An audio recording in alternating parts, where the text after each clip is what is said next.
talk about nonsense words. If you're not sure what I mean when I say nonsense words, these are words that teachers will use in their classroom to teach kids how to read, but they are not real words all by themselves. So for example, the word zath, Z-A-T-H. That is not a real word all by itself, but there are times when a teacher is going to ask a child to read a word like zath. And you, as a parent, might be wondering, why in the world would I want my child to read the word zath? It's not a real word. It's not a word they're going to see in a book. So what is the purpose? It feels a little confusing. So in today's episode, I am going to share with you all about nonsense words, why they're important, why teachers use them, and how you can help your child become a stronger reader by practicing these nonsense words at home. In case you're new here, my name is Erin. I'm from littleslovelearning.com. I'm a former classroom teacher turned parent reading coach. My job is to support and coach parents as they teach their children to read at home correctly and effectively based on the science of reading. And one of the areas that parents get confused about is nonsense words because they don't quite understand the purpose. So I'm hoping that today's episode will inform you on the purpose, and I'm going to give you a free resource on how you can practice nonsense words at home with your own child. The first reason that teachers will use nonsense words when teaching kids how to read is because there is no way a child can memorize a nonsense word. What happens when kids become readers is sometimes they will memorize a word that they've seen over and over and over again. So they are able to read that word, but if you just change one of the letters, they're not able to read it anymore. And that shows us that they've just memorized that word and they haven't actually figured out the phonics skills that go along with that word. So for example, in the word run, this might be a word that kids see over and over and over again. So they absolutely know run. They're like, I've got this, no problem. But what happens if we change the beginning sound to a z? The word becomes zun. But they've probably never seen this word before. Can they read it? That's the big question. If they can read zun, then they know the phonics patterns. They know all of the sounds that these letters will represent, and they're able to decode that word. That shows us that they actually can read and they haven't just memorized the words. So that's one of the reasons that teachers like to use these in the classroom, making sure that a child's not just memorizing words. That is also true if a child is reading the same book over and over again, or if they have a book that has pictures and maybe they come across a word and they're able to read it because they used a picture clue, and that is not actually reading. So if you pull that word out of the book, can they read that word? Let's say, for example, in the book, the word was wrap. And the child was able to read that word, no problem, in the book because they saw a picture that went along with the word wrap. But if you pulled that word out of the book and just wrote it on a whiteboard, could they read that word on their own? That's what we want to know. So that's another reason that teachers will use nonsense words, because it prevents a child from being able to use a picture clue to decode that word, because it's totally nonsense. There is no picture clue that can go along with it. So that's really helpful as well. Another reason nonsense words are really helpful, they can also be called pseudo words, is because they might be the first syllable of a multisyllabic word that a child is going to learn how to read later on. So for example, in the word cactus, the first part of cactus is C-A-C, cac. Now if a child saw cac by itself, they would know that's a nonsense word because cac is not a word by itself, but it's the first part of cactus. And so by having them be able to read that pseudo word, that nonsense word, it's going to help them so much when they are learning how to read multisyllabic words.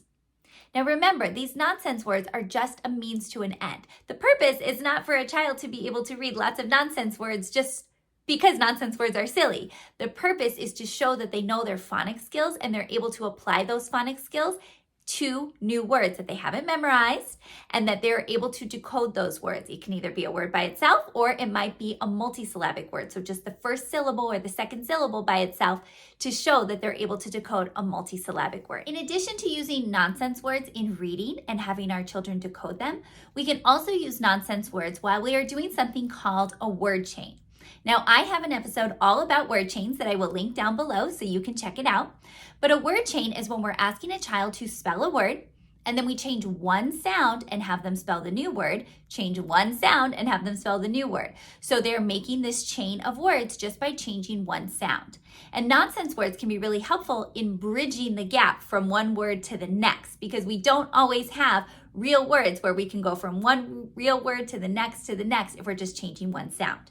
So let's say, for example, in my word chain, I have my child spell the word plum. So they have plum. And then I ask them, okay, change plum to glum. How are you going to change one sound to change the word into glum? And then they will get G-L-U-M, glum.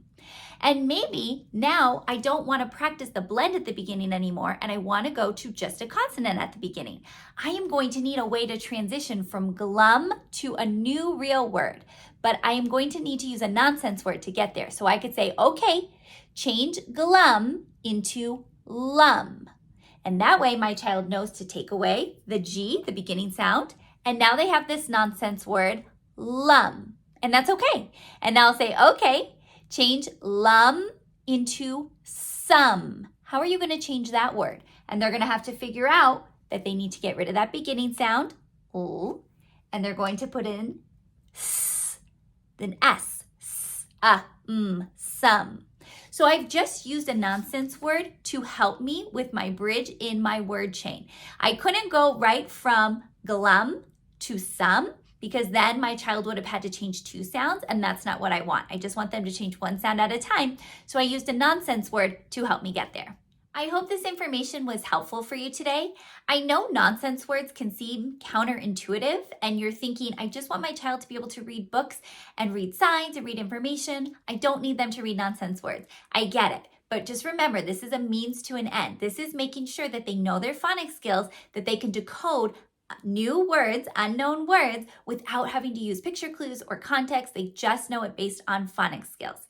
And if you think about it, any word that a child doesn't know is a nonsense word. So maybe you're asking them to read a word that they've never read before and they don't know the meaning. That's kind of a nonsense word to them to start with. Once they know how to decode it and then they learn the meaning, then it becomes a word that's in their orthographic memory, in their sight word memory, and then they will know it. But in the beginning, to work on reading and spelling properly, make sure you include some nonsense words in your instruction. It's also something that most kids are assessed on in school, so if you can work on it at home, that is going to help them so much in those assessments. I do have a free resource if you do want to work on nonsense words at home. These letters are totally free to download. I will leave the link down below. There are individual letters for the consonants and the vowels, and I've also included cards that have blends on them, which is when we have two consonants next to each other and they're each retaining their own sound. So you can have your child practice so many different words, real words and nonsense words with these letters, because they're able to keep flipping and they can make a real word, or they might be making a nonsense word. And it's going to help them so much with their fluency, with their reading and their spelling. So if you're interested in these free letters, please check out the link below. If you have any questions about this or anything else that I share when it comes to teaching your child how to read, please reach out to me. I am active on Instagram and Facebook at Littles Love Learning blog. You can also find me on my website, littleslovelearning.com, and I'll be sure to get back to you and answer any questions you have about teaching your child to read. Until next time, happy learning. Bye.